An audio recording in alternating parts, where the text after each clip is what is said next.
Welcome, everyone. My name is Peter Ott, and I'm the author of a book called Floyd in Pieces. And I'm here today to read you Chapter 4, The Woman.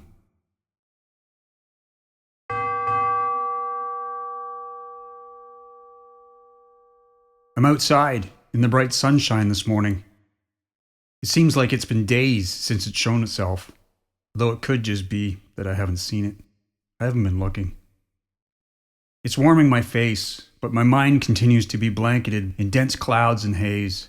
It's been stubborn, but part of me needs this grayness. The ache of remembrance and longing for my loss provides some type of dopamine hit inside me. I'm addicted to the wallowing, and I know I need to stop. I'm happy to be out in the world. I've managed to get to the supermarket that Lawrence had recommended and pick up some food. Also found a hardware store not far away that has some drapes. I've neglected to measure the windows, of course, but figure I can make them work. If they're too short, I'll just mount them halfway up the door. It'll save someone from the image of me bending over to pick up my fallen socks with only my underwear on. On second thought, maybe I'll leave the drapes. Invite some destiny in. I'd be scandalous.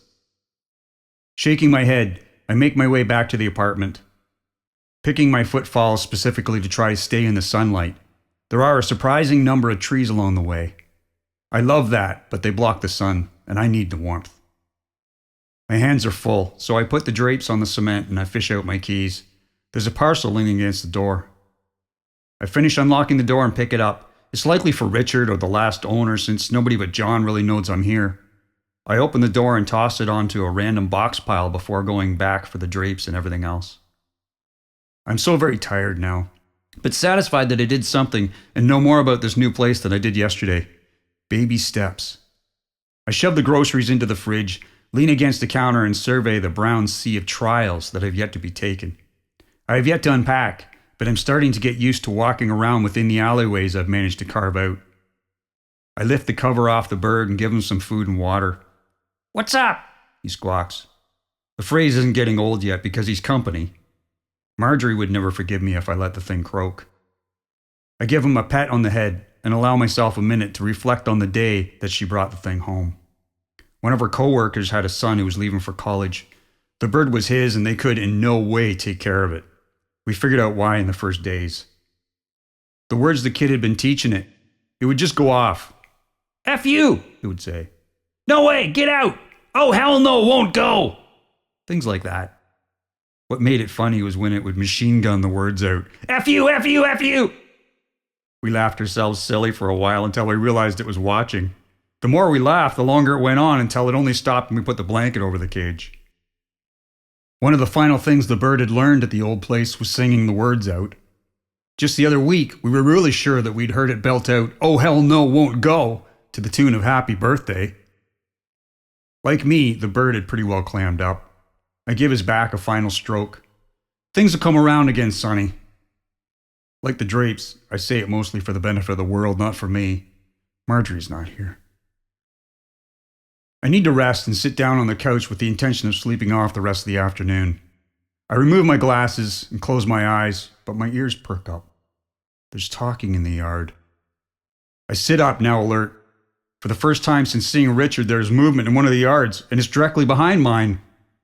Well, I suppose it's our yard, since it seems my yard is symbiotic with Richard's, but it's irrelevant.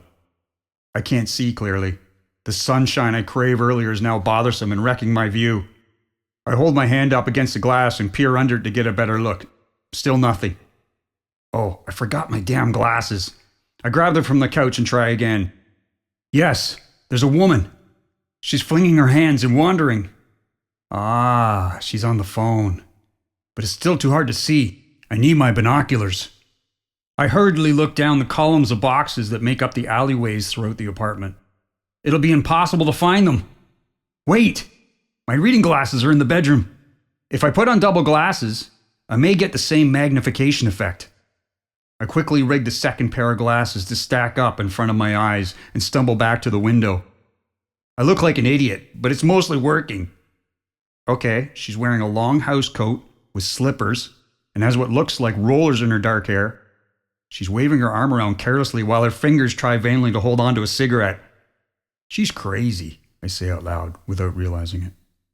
What's up? She's crazy. I hear behind me. That's new. I chuckle.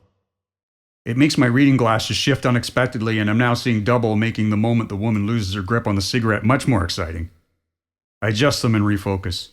This is better than television for the moment. She stamps out the cigarette and sits down into one of the colorful, gaudy plastic chairs. I continue to watch, for some reason fascinated. A small white Yorkie runs up from behind the back fence and jumps onto the woman's lap. She moves the phone from her ear for a moment, gets up and moves the dog to another chair, scolding it for getting dirt on her housecoat. She's wiping and muttering to herself and then seems to remember the phone. Her conversation resumes, animated. My eyes are starting to blur, as I'm sure 2 sets of prescriptions are apt to do, and I'm forced to move from the window. Rubbing them, I sit back down on the couch and lean my head back. I am happy for the momentary distraction and the significant sign of life in the area aside from Richard. I've been wondering how many of these units were actually vacant.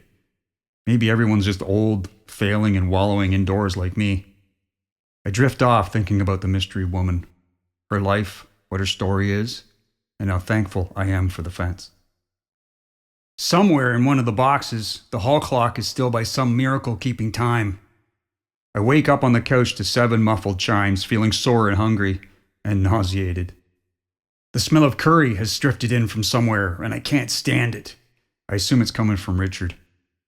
I'm starting to discover that part of apartment living is dealing with sound transfer and smells. I didn't have any of this at the other place. Out there, I was surrounded by nature and no one.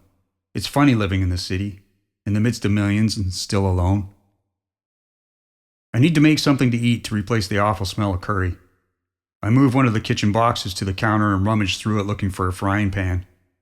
What's up? I've wakened Sonny again. Just us, I say. Just a couple of nappers, huh? I put the pan on the stove and dig out some eggs.